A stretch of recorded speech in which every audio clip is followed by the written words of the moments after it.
কুরুরপতি মেয়ে অদিতি শর্মা হঠাৎ পৌঁছে গেল গরিব সবজি বিক্রেতা ছেলে রাহুলের সাধারণ ঘরে। ঋণ শোধ করতে নয়, বরং এক অজানা ঋণের বোঝা মুক্ত করতে। সত্যির ঘটনা জেনে মানবতা নিজেই চোখের জলে ভেসে গেল। দোস্ত, এটা একদম সত্যি ঘটনা। দেওঘরের কাছাকাছি এক নির্জন গ্রামে বাস করে এক সাধারণ ছেলে রাহুল।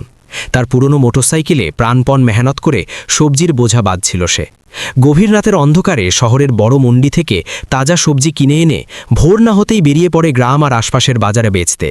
তার মা সরস্বতী ঘরের দরজায় দাঁড়িয়ে ছেলেকে যেতে দেখছিলেন, কারণ এই ছেলেই সেই ছোট্ট ঘরের একমাত্র ভরসা ও দায়িত্বের স্তম্ভ। রাহুল মোটরসাইকেল স্টার্ট করল, বোঝাগুলো কোষে বেঁধে দ্রুত রাস্তায় বেরিয়ে পড়ল। কারণ সকালের প্রথম আলোয় তাজা সবজি ভালো দামে বিক্রি হয়ে যায়। এটাই তার দিনের সবচেয়ে বড় সুযোগ। রাস্তার দুপাশে সবুজ ক্ষেত বিস্তৃত, দূর দূরান্ত পর্যন্ত হালকা কুয়াশার আস্তরণ। কিন্তু সেই নির্জন রাস্তায় একটু দূরে একটা ঝকঝকে কালো লাক্সারি গাড়ি দাঁড়িয়েছিল। গাড়ির কাছে একটা মেয়ে বারবার ঘড়ি দেখছিল। তার চোখে মুখে অস্থিরতা আর উদ্বেগ স্পষ্ট। সে কোনো সাধারণ মেয়ে নয়, অদিতি শর্মা, একটা বিশাল বিজনেস সাম্রাজ্যের মালকিন। সেদিন সকালে দেওঘর শহরে তার একটা অত্যন্ত গুরুত্বপূর্ণ মিটিং ছিল, যেখানে কোটি কোটি টাকার ভাগ্য নির্ধারিত হওয়ার কথা। কিন্তু ভাগ্যের খেলায় হঠাৎ গাড়ি বিকল হয়ে পড়ল। ড্রাইভার অনেক চেষ্টা করেও স্টার্ট করাতে পারল না। সময় দ্রুত ফুরিয়ে যাচ্ছিল। অদিতির মুখে চিন্তার ছায়া গাঢ় হচ্ছিল। এই মিটিং মিস হলে তার সাম্রাজ্যে বিরাট ক্ষতি হতে পারে। ঠিক তখনই দূর থেকে মোটরসাইকেলের আওয়াজ ভেসে এলো। কয়েক মুহূর্ত পর সবজিতে ভরা রাহুলের মোটরসাইকেল গাড়ির পাশে এসে থামল। রাহুল দেখল একটা দামি গাড়ি ধারে দাঁড়ানো, আর একটা মেয়ে অস্থির হয়ে মোবাইল দেখছে। স্বভাবসিদ্ধভাবে সে ব্রেক কষে জিজ্ঞাসা করল, কোনো সমস্যা হয়েছে কি? রাস্তায় অনেকবার মনে হয়েছিল যে ট্রাফিকের জন্য দেরি হয়ে যাবে, কিন্তু প্রতিবারই রাহুল হঠাৎ কোনো ছোট রাস্তা ধরে নিত আর মোটরসাইকেল আবার দ্রুত এগিয়ে যেত। অদিতি অবাক হয়ে ভাবতে লাগল যে একটা সাধারণ সবজি বেচা ছেলের শহরের এত রাস্তার খবর কিভাবে থাকতে পারে। কিন্তু তখনও সে রাহুলের নামটাও জিজ্ঞাসা করেনি। কয়েক মিনিট চুপচাপ চলার পর রাহুল হালকা হাসি দিয়ে বলল, চিন্তা করবেন না ম্যাডাম, আপনি সময় মতো পৌঁছে যাবেন। এটা শুনে অদিতি প্রথমবার মনোযোগ দিয়ে সেই ছেলেটাকে দেখল যে কোনো স্বার্থ ছাড়াই তাকে সাহায্য করার প্রস্তাব দিয়েছে। আর ঠিক সেই মুহূর্তে তার মনে একটা অদ্ভুত প্রশ্ন উঠল, এই ছেলেটা আসলে কে? আর কেন তার মনে হচ্ছে যে এই ছোট্ট দেখা হয়তো পরে তার জীবনে বড় কোনো পরিবর্তন এনে দেবে। আর ঠিক তখনই সামনে শহরের প্রথম বড় বড় বিল্ডিং দেখা যেতে লাগল। কিন্তু অদিতির তখনও কোনো আন্দাজ ছিল না যে এই যাত্রা শুধু একটা মিটিংয়ে পৌঁছানোর যাত্রা নয়, বরং এমন একটা গল্পের শুরু যেটা কয়েকদিনের মধ্যেই পুরো দেওঘর শুনবে। সেই মুহূর্ত থেকেই ঘটনাগুলো এত দ্রুত বদলাতে লাগল যে অদিতি শর্মা নিজেও বুঝে উঠতে পারছিল না যে একটা সাধারণ সকাল হঠাৎ এত আলাদা কেন লাগছে। কারণ রাহুলের মোটরসাইকেল এখন শহরের ভিড়ভাট্টা রাস্তায় ঢুকে পড়েছে, আর সবজির বোঝাগুলো নড়তে নড়তেও মজবুতভাবে বাঁধা ছিল।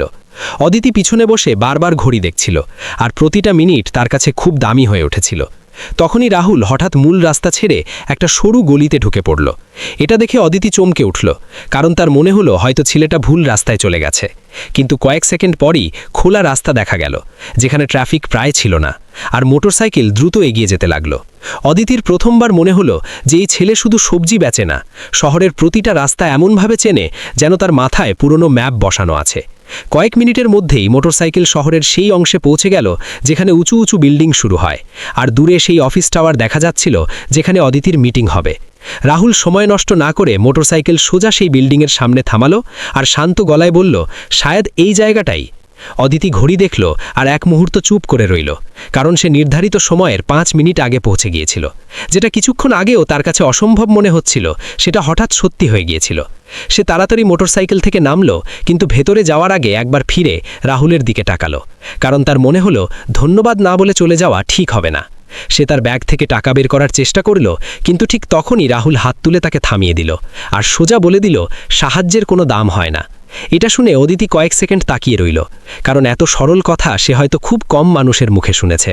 তারপর সে তাড়াতাড়ি বিল্ডিংয়ের ভেতর চলে গেল, কারণ মিটিং শুরু হতে চলেছিল। উধার রাহুল কোনো আশা ছাড়াই মোটরসাইকেল আবার স্টার্ট করল আর সবজির বোঝা ঠিক করে সেখান থেকে চলে গেল, কারণ তার কাছে দিনের আসল কাজ তখনও শুরু হওয়ার বাকি ছিল। কিন্তু তার কোনো আন্দাজ ছিল না যে মেয়েটাকে সে এইমাত্র নামিয়ে এসেছে সে শহরের সবচেয়ে বড় কোম্পানিগুলোর একটার মালকিন। আর কিছুক্ষণের মধ্যেই সেই মেয়ের মাথায় এমন একটা প্রশ্ন উঠতে চলেছে যেটা তার জীবনের দিক বদলে দিতে পারে। দ্বিতীয় দিকে বিল্ডিংয়ের ভেতর মিটিং রুমে বড় বড় বিজনেস পার্টনাররা বসেছিলেন, আর যেই অদিতি ভেতরে ঢুকল সবার নজর তার দিকে চলে গেল, কারণ এই মিটিং খুব গুরুত্বপূর্ণ ছিল। অদিতি চেয়ারে বসল আর মিটিং শুরু হলো। কিন্তু আজ তার মন বারবার অন্যদিকে চলে যাচ্ছিল, কারণ তার মাথায় বারবার সেই দৃশ্য ঘুরছিল যখন একটা সাধারণ ছেলে কোনো চিন্তা না করে তাকে সাহায্য করার প্রস্তাব দিয়েছিল। মিটিং এগিয়ে চলল আর অনেক বড় সিদ্ধান্ত নেওয়া হলো, কিন্তু একটা সিদ্ধান্ত এমন এলো যেটা হঠাৎ পুরো আলোচনার মোড় ঘুরিয়ে দিল। কারণ কোম্পানির সামনে একটা নতুন প্রজেক্ট রাখা হয়েছিল, যেটা দেওঘরের কাছাকাছি গ্রামগুলোর সঙ্গে যুক্ত ছিল। যেই প্রজেক্টের নাম সামনে এলো, অদিতির মনে তৎক্ষণাৎ সকালের রাস্তাটা মনে পড়ে গেল, কারণ সেই এলাকাটাই প্রজেক্টের আওতায় পড়ছিল। সে কয়েক মুহূর্ত ভেবে তারপর হঠাৎ মিটিংয়ের মাঝে একটা প্রশ্ন করে বসল যে ওই এলাকার মানুষদের আসল অবস্থা কেউ দেখেছে কিনা। রুমে বসা অনেকে একে অপরের দিকে তাকাতে লাগল, কারণ হয়তো কেউ এমন প্রশ্নের আশা করেনি। মিটিং শেষ হলো তো সবাই নিজ নিজ কাজে লেগে গেল, কিন্তু অদিতি তার অফিসের বড় সার্সির সামনে দাঁড়িয়ে শহর দেখতে লাগল, আর তার মাথায় বারবার সেই মোটরসাইকেল আর সবজির বোঝা দেখা যাচ্ছিল। তখনই সে তার ম্যানেজার রাকেশকে ডেকে খুব শান্ত গলায় একটা ছোট আদেশ দিল। সকালে যে ছেলেটা তাকে অফিস পর্যন্ত পৌঁছে দিয়েছিল তাকে খুঁজে বের করতে হবে। রাকেশ এক মুহূর্ত হতবাক হয়ে গেল, কারণ সে বুঝতে পারল না যে এত বড় কাজের মাঝে একটা সবজি বেচা ছেলেকে খোঁজার কী দরকার। কিন্তু অদিতির মুখের গম্ভীরতা দেখে সে কোনো প্রশ্ন না করে মাথা নাড়ল। উধার শহরের অন্য প্রান্তে রাহুল তার মোটরসাইকেল থেকে সবজি নামাচ্ছিল আর লোকদের ডেকে বেচছিল। তার কাছে এই দিনও অন্য দিনের মতোই ছিল, কারণ সে সকালের ঘটনাটাকে একটা ছোট সাহায্য ভেবে ভুলে গিয়েছিল। কিন্তু কিসমত প্রায়ই সেই মোড় বেছে নেয় যার কোনো আশা থাকে না। সেই মন্ডিতেই কিছুক্ষণ পর দুজন লোক আলাদা আলাদা দোকান থেকে জিজ্ঞাসা করতে করতে ঘুরছিল যে ছেলেটার মোটরসাইকেলের সবজির বড় বড় বোঝা বাঁধা থাকে আর যে প্রায়ই সকালে শহরের বাইরের রাস্তা দিয়ে আসে, তাকে কেউ দেখেছে কিনা। অনেক দোকানদার প্রথমে খেয়াল করেনি, কিন্তু ধীরে ধীরে সবার নজর একই দিকে যেতে লাগলো, কারণ সেখানে সেই ছেলেটাই দাঁড়িয়েছিল যে তার পুরনো মোটরসাইকেলের কাছে সবজি ওজন করছিল। কিছুক্ষণের মধ্যেই রাকেশ নিজেও সেখানে পৌঁছে গেল আর দূর থেকে দাঁড়িয়ে রাহুলকে মনোযোগ দিয়ে দেখল, কারণ সে বুঝতে চাইছিল যে এই ছেলেটার মধ্যে এমন কি আছে যেটা তার বসের নজর কেড়েছে। রাহুল তখন একজন বুড়ি মহিলাকে সবজি দিচ্ছিল আর হাসি মুখে বাকি ক্রেতাদের সঙ্গেও কথা বলছিল। রাকেশ ধীরে ধীরে তার কাছে গেল আর শান্ত গলায় তার নাম জিজ্ঞাসা করল। রাহুল স্বাভাবিকভাবে উত্তর দিল আর তারপর জিজ্ঞাসা করল, সবজি লাগবে কি?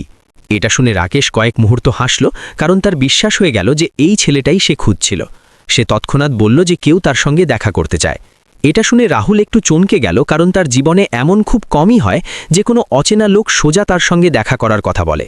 কিন্তু রাকেশ বেশি কিছু বলল না, আর শুধু এটুকু বলল যে সন্ধ্যায় একটা গাড়ি আসবে যেটা তাকে শহরের একটা বড় বাড়িতে নিয়ে যাবে। এটা শুনে রাহুল বিভ্রান্ত হয়ে গেল, কারণ সে বুঝতে পারছিল না যে এসব কি হচ্ছে। তবুও সে মাথা নেড়ে রাজি হয়ে গেল, কারণ তার মনেও কৌতূহল জেগে উঠেছিল। সন্ধ্যা হতে না হতেই যখন মন্ডি খালি হতে লাগল আর সূর্য ধীরে ধীরে গঙ্গার ধারে ডুবতে লাগল, তখন সত্যিই একটা বড় কালো গাড়ি সেই রাস্তায় এসে থামল যেখানে রাহুল তার মোটরসাইকেল রাখত। আশপাশে দাঁড়ানো অনেকে অবাক হয়ে সেই গাড়িটা দেখল, কারণ এমন গাড়ি সাধারণত ওই এলাকায় আসে না। গাড়ির দরজা খুলল আর ড্রাইভার সোজা রাহুলের নাম ধরে তাকে ডাকল। এটা দেখে মন্ডির লোকেরা আরও অবাক হয়ে গেল, কারণ এখন সবার নজর তার ওপরই স্থির হয়ে গিয়েছিল। রাহুল কয়েক সেকেন্ড দাঁড়িয়ে রইল, যেন সে ভাবছিল যে যাবে কিনা, কিন্তু তারপর সে তার মোটরসাইকেল একপাশে রেখে ধীরে ধীরে গাড়ির দিকে এগিয়ে গেল। যেই সে গাড়িতে বসল, গাড়ি শহরের দিকে চলতে লাগল আর পুরো রাস্তায় রাহুল জানালা দিয়ে বাইরে তাকিয়ে রইল, কারণ সে প্রথমবার এত বড় আর আরামদায়ক গাড়িতে বসছিল। কিছুক্ষণের মধ্যেই গাড়ি শহরের সবচেয়ে বড় এলাকায় পৌঁছে গেল, যেখানে উঁচু গেট আর বড় বড় বাড়ি দেখা যাচ্ছিল। শেষে গাড়ি একটা বিশাল প্রাসাদের মতো বাড়ির সামনে থামল, যার বাইরে বড় বড় অক্ষরে লেখা ছিল শর্মা ভবন। রাহুল সেই নামটা পড়ল আর তার মনে হঠাৎ একটা প্রশ্ন উঠল, কারণ তার মনে পড়ে গেল যে সকালে যে মেয়েটাকে সে মোটরসাইকেলে বসিয়ে নামিয়ে দিয়েছিল, সেও এই নামের কোম্পানির মিটিংয়ে যাওয়ার কথা বলেছিল। গাড়ির দরজা খুলল আর ড্রাইভার তাকে ভেতরে যাওয়ার ইশারা করল। রাহুল ধীরে ধীরে বড় গেট দিয়ে ভেতরে ঢুকল, যেখানে সবকিছু এত চকচকে আর সাজানো ছিল যে তার মনে হলো যেন সে অন্য কোনো দুনিয়ায় চলে এসেছে। তখনই সামনে থেকে সেই মেয়েটা হেঁটে এলো, যাকে সে সকালে রাস্তায় নামিয়ে দিয়েছিল। এখন সে সাধারণ কাপড়ে নয়, বরং খুব সুন্দর আর আত্মবিশ্বাসী ভঙ্গিতে দাঁড়িয়েছিল। রাহুল তাকে দেখে থেমে গেল, কারণ এখন তার বোঝা গেল যে এটা কোনো সাধারণ দেখা নয়। আর পরের মুহূর্তেই অদিতি শর্মা তার দিকে তাকিয়ে হালকা হাসি দিয়ে বলল, সকালে তুমি শুধু আমাকে রাস্তা দেখাওনি, সময়ের দামও মনে করিয়ে দিয়েছিলে, তাই আজ তোমাকে ধন্যবাদ বলতে তোমাকে এখানে ডেকেছি। এটা শুনে রাহুল কয়েক মুহূর্ত চুপ হয়ে রইল, কারণ সে বুঝতে পারছিল না যে একটা ছোট সাহায্যের জন্য এত বড় জায়গায় ডাকার কি দরকার। কিন্তু আসল অবাক হওয়ার ব্যাপার এখনও বাকি ছিল, কারণ ঠিক তখনই অদিতি এগিয়ে এসে এমন একটা কথা বলল যেটা রাহুলকে পুরোপুরি হতবাক করে দিল। আর সেই মুহূর্তে তার সাধারণ জীবন এমন একটা মোড়ে এসে দাঁড়ালো যেখান থেকে ফিরে আসা হয়তো আর সম্ভব ছিল না। উধার রাহুলকে মনে হলো যে তার সামনে যে দুনিয়া দাঁড়িয়ে আছে সেটা তার রোজকার জীবন থেকে একদম আলাদা, কারণ তার সামনে দাঁড়িয়েছিল বিশাল শর্মা ভবন, চকচকে মেঝে, বড় বড় দরজা, সাজানো বাগান আর চারদিকে কাজে লেগে থাকা লোকজন। আর সেই সব কিছুর মাঝে দাঁড়িয়েছিল সেই মেয়েটি যাকে সে সকালে কোনো চিন্তা না করে তার মোটরসাইকেলে বসিয়ে শহর পর্যন্ত পৌঁছে দিয়েছিল। কিন্তু এখন সে আর সাধারণ মেয়ে মনে হচ্ছিল না, তার ব্যক্তিত্বে একটা আলাদা আত্মবিশ্বাস ছিল, যেন সব কিছু তার সিদ্ধান্তের উপরই চলে। রাহুল কয়েক সেকেন্ড সেখানেই দাঁড়িয়ে রইল আর বোঝার চেষ্টা করল যে আসলে তাকে এখানে কেন ডাকা হয়েছে। তখনই অদিতি শর্মা ধীরে ধীরে বলল, ভেতরে চলো, কারণ কিছু কথা দাঁড়িয়ে দাঁড়িয়ে বলা যায় না। এটা শুনে রাহুল তার পিছন পিছন চলতে লাগলো, আর কয়েক মুহূর্তের মধ্যেই সে একটা বড় হলে পৌঁছে গেল, যেখানে দেয়ালে ঝোলানো পেন্টিং আর আলো দেখে তার মনে হলো যেন সে কোনো সিনেমার দৃশ্যে চলে এসেছে। কিন্তু তার মনে তখনও সেই একই প্রশ্ন ঘুরছিল, একটা ছোট সাহায্যের জন্য তাকে এত দূর কেন ডাকা হলো। তখন অদিতি চেয়ালে বসতে বসতে তাকেও সামনে বসার ইশারা করল, আর কয়েক সেকেন্ড তাকে মনোযোগ দিয়ে দেখতে লাগলো, যেন তার সম্পর্কে কিছু বোঝার চেষ্টা করছে। তারপর শান্ত গলায় বলল, সকালে যদি তুমি আমাকে সময় মতো অফিসে না পৌঁছে দিতে, তাহলে আজকের মিটিংয়ে যে সিদ্ধান্ত নেওয়া হয়েছে সেটা হয়তো কখনো হতো না, আর সেই সিদ্ধান্ত আগামী মাসগুলোতে হাজার হাজার মানুষের জীবন বদলে দেবে। এটা শুনে রাহুল একটু চমকে উঠল, কারণ সে বুঝতে পারছিল না যে তার ছোট সাহায্যটা কিভাবে কোনো বড় সিদ্ধান্তের সঙ্গে জড়িত হতে পারে। তখন অদিতি আরও বলল যে আজ যে প্রজেক্টের ওপর সিদ্ধান্ত হয়েছে সেটা দেবঘরের কাছাকাছি অনেক গ্রামের সঙ্গে যুক্ত, আর সেই গ্রামগুলোতে কাজ শুরু হলে সেখানকার মানুষদের নতুন কাজ আর ভালো সুবিধা মিলবে। এটা শুনে রাহুলের মুখে হালকা অবাক ভাব ফুটে উঠল, কারণ তার নিজের গ্রাম মধুপুরও সেই এলাকায় পড়ে। কিন্তু আসল কথা এখনও বাকি ছিল। অদিতি একটু থেমে তারপর জিজ্ঞাসা করল, তুমি কি পড়াশোনা করতে চেয়েছিলে কিন্তু কোনো কারণে করতে পারোনি? এই প্রশ্ন শুনে রাহুল কয়েক মুহূর্ত চুপ হয়ে গেল, কারণ এটা তার জীবনের সেই অংশ ছিল যেটা নিয়ে সে প্রায়ই ভাবত কিন্তু কাউকে বলতো না। সে ধীরে ধীরে বলল যে পরিস্থিতি এমন ছিল যে তাকে তাড়াতাড়ি কাজ শুরু করতে হয়েছে। তখন অদিতি হাসতে হাসতে বলল, জীবনে যদি কখনো সুযোগ আসে তাহলে কি তুমি নতুন কিছু করার চেষ্টা করবে? এটা শুনে রাহুলের মনে হলো যেন তার সামনে হঠাৎ একটা অচেনা রাস্তা খুলে গেছে, কিন্তু সে তৎক্ষণাৎ উত্তর দিল না, কারণ তার মনে তার মা সরস্বতীর কথা মনে পড়ে গেল, যিনি বাড়িতে তার অপেক্ষায় থাকেন। তখন অদিতি যেন তার মনের কথা বুঝে ফেলল আর বলল, সে রাকেশের কাছ থেকে তার সম্পর্কে একটু খোঁজ নিয়েছে আর জানে যে সে তার মায়ের দায়িত্বও পালন করে, তাই সে কাউকে উপকার করতে চায় না, বরং একটা সুযোগ দিতে চায়। এটা শুনে ঘরে কয়েক সেকেন্ডের জন্য নীরবতা নেমে এলো, কারণ এখন কথা শুধু ধন্যবাদ পর্যন্ত সীমাবদ্ধ ছিল না, বরং একটা নতুন শুরুর দিকে এগোচ্ছিল। রাহুলের কাছে তখনও বিশ্বাস হচ্ছিল না যে সকাল পর্যন্ত সে শুধু একটা সবজি বেচা ছেলে ছিল, আর সন্ধ্যা হতে না হতেই শহরের সবচেয়ে বড় বাড়িতে বসে তার জীবন নিয়ে কথা বলছে। তখন অদিতি ধীরে ধীরে বলল যে যদি সে চায় তাহলে কোম্পানির একটা নতুন প্রজেক্টে তার সঙ্গে কাজ শিখতে পারে, আর সেই সঙ্গে তার পড়াশোনাও শেষ করতে পারে। এটা শুনে রাহুলের বুকের ধুকপুকুনি বেড়ে গেল, কারণ এই প্রস্তাব তার কাছে স্বপ্নের মতো ছিল। কিন্তু সে তৎক্ষণাৎ মাথা নিচু করে বলল যে সে কারো কাছ থেকে বিনা মেহনতে কিছু নিতে চায় না, কারণ সে জীবনভর মেহনত করে যা পেয়েছে। এই উত্তর শুনে অদিতির মুখে হালকা হাসি ফুটে উঠল, কারণ হয়তো সে ঠিক এই উত্তরই শুনতে চেয়েছিল। সে বলল, এজন্যই এটা সাহায্য নয়, কাজ হবে, আর যদি তুমি মেহনত করো তাহলে সামনের রাস্তা নিজেই তৈরি হয়ে যাবে। ঘরে দাঁড়ানো রাকেশ এসব চুপচাপ শুনছিল, আর এখন তার পুরোপুরি বোঝা গেল যে সকালের ছোট ঘটনাটা কিভাবে ধীরে ধীরে একটা বড় গল্পের রূপ নিচ্ছে। উধার রাহুলের মনে অনেক অনুভূতি একসঙ্গে উঠছিল। সে জানত যে এই সুযোগ তার জীবন বদলে দিতে পারে, কিন্তু সেই সঙ্গে তার ভয়ও ছিল যে এসব তার জন্য হয়তো খুব বড় পদক্ষেপ হয়ে যাবে না তো। তখন অদিতি একটা শেষ কথা বলল, যেটা সেই মুহূর্তের গম্ভীরতা আরও বাড়িয়ে দিল। সে বলল, কখনো কখনো জীবন আমাদের এমন মোড়ে দাঁড় করিয়ে দেয় যেখানে সিদ্ধান্ত ছোট মনে হয়, কিন্তু তার প্রভাব অনেক দূর পর্যন্ত যায়। আর আজ সেই মোড় তোমার সামনেও দাঁড়িয়ে আছে। এখন সিদ্ধান্ত তোমাকেই নিতে হবে, তুমি তোমার পুরনো পথে চলবে নাকি একটা নতুন রাস্তায় পা রাখবে। আর ঠিক সেই মুহূর্তে ঘরের জানালা দিয়ে বাইরের ঢলতে থাকা সন্ধ্যার আলো ভেতরে এলো, যেন সময় নিজেই থেমে এই সিদ্ধান্তের অপেক্ষা করছে। কারণ পরের কয়েক সেকেন্ডে যে উত্তর আসবে সেটাই ঠিক করবে যে একটা সাধারণ সবজি বেচা ছেলে আর একটা করোড়পতি মেয়ের এই অদ্ভুত দেখা এগিয়ে কোন দিকে যাবে। ঘরে এমন একটা নীরবতা নেমে এলো যেন সময়ও রাহুলের উত্তরের অপেক্ষায় রয়েছে। বাইরে সন্ধ্যার হালকা আলো কমে আসছিল আর জানালা দিয়ে আসা হাওয়া পর্দাকে হালকা হালকা নাড়াচ্ছিল, কিন্তু রাহুলের মনের ভেতর চিন্তার ঝড় চলছিল। সে কখনো কল্পনাও করেনি যে তার সাধারণ জীবন এত তাড়াতাড়ি এমন মোড়ে এসে পড়বে যেখানে একটা সিদ্ধান্ত তার পুরো ভবিষ্যৎ বদলে দিতে পারে। কয়েক মুহূর্ত চুপ করে থেকে সে ধীরে ধীরে মাথা তুলল আর অদিতির দিকে তাকালো, কারণ তার বোঝা গেল যে এটা কোনো সাধারণ প্রস্তাব নয়, বরং একটা সুযোগ যেটা হয়তো সবাই পায় না।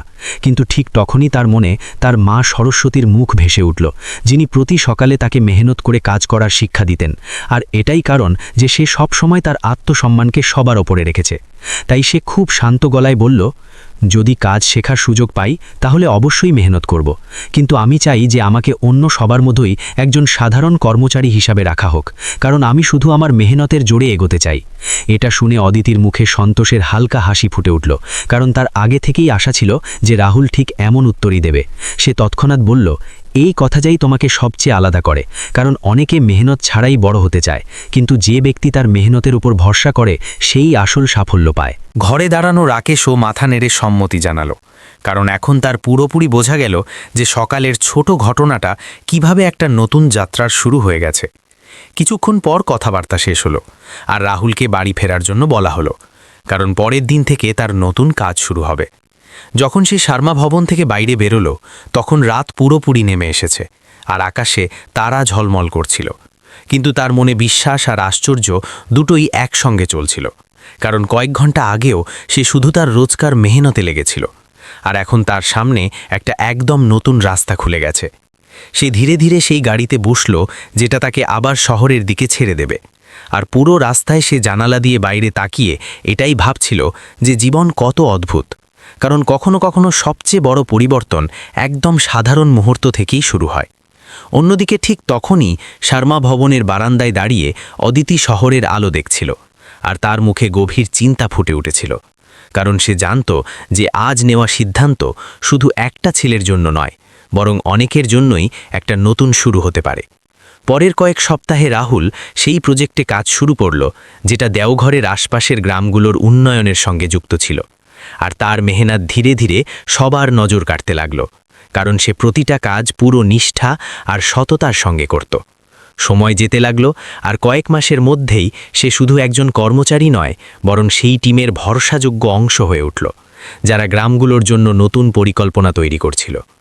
সবচেয়ে বিশেষ ব্যাপার ছিল যে সে তার গ্রাম মধুপুরকে কখনো ভোলেনি, আর সব সময় চেষ্টা করত যেন সেখানকার মানুষদেরও নতুন সুযোগ মেলে।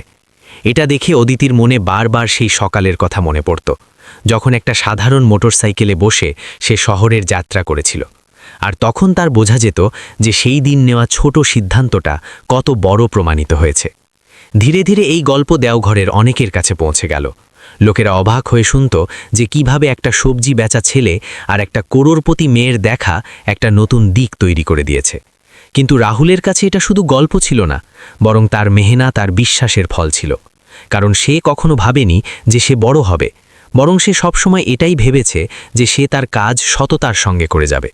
আর হয়তো এটাই কারণ যে তার পরিচয় ধীরে ধীরে শুধু একজন কর্মচারীর নয়, বরং এমন একজন মানুষের হয়ে উঠল যে অন্যদের জন্য রাস্তা তৈরি করায় বিশ্বাসী। এক সন্ধ্যায় যখন সে আবার তার গ্রামের রাস্তায় মোটরসাইকেল চালাচ্ছিল, তখন তার মনে সেই একই রাস্তাটা মনে পড়ে গেল যেখান থেকে এই পুরো গল্প শুরু হয়েছিল। আর ঠিক সেই মুহূর্তে তার বোঝা গেল যে জীবনের সবচেয়ে বড় পরিবর্তন কখনো কখনো সেই রাস্তাই মেলে যেখানে আমরা শুধু আমাদের রোজকার যাত্রা করতে বেরিয়েছি। আর এটাই কারণ যে কিছুদিনের মধ্যেই দেওঘরের লোকেরা এই গল্প শুনে একই কথা বলতো। কখনো কখনো জীবনে করা একটা ছোট ভালো কাজ এত বড় প্রভাব ফেলে যে সেই সময় আমরা তার কোনো আশাই করি না। রাহুল সেই দিন শুধু ইনসানিয়াতের খাতিরে সাহায্য করেছিল। তার জানা ছিল না যে সেই ছোট সাহায্যই তার জীবনের রাস্তা বদলে দেবে। এই গল্পের আসল শিক্ষা এটাই যে মানুষের পরিচয় তার টাকা বা হালাতে দিয়ে হয় না, বরং তার হৃদয় আর তার কর্ম দিয়ে হয়। যখন আমরা কোনো স্বার্থ ছাড়া কাউকে সাহায্য করি, তখন সেই ভালো কাজ কোনো না কোনো রূপে আমাদের কাছে ফিরে আসে। এখন তুমি ভেবে দেখো, যদি সেই দিন রাহুলও অন্যদের মতো অদিতিকে অগ্রাহ্য করে এগিয়ে যেত, তাহলে কি তার জীবনে এই পরিবর্তন আসতো? আর যদি তুমি তার জায়গায় থাকতে, তাহলে কি তুমিও কোনো চিন্তা না করে সাহায্য করতে? যদি তোমার এই গল্প ভালো লেগে থাকে আর তোমারও মনে হয় যে ইনসানিয়াত আজও দুনিয়ার সবচেয়ে বড় শক্তি, তাহলে এই গল্পটা যত বেশি সম্ভব মানুষের কাছে শেয়ার করো।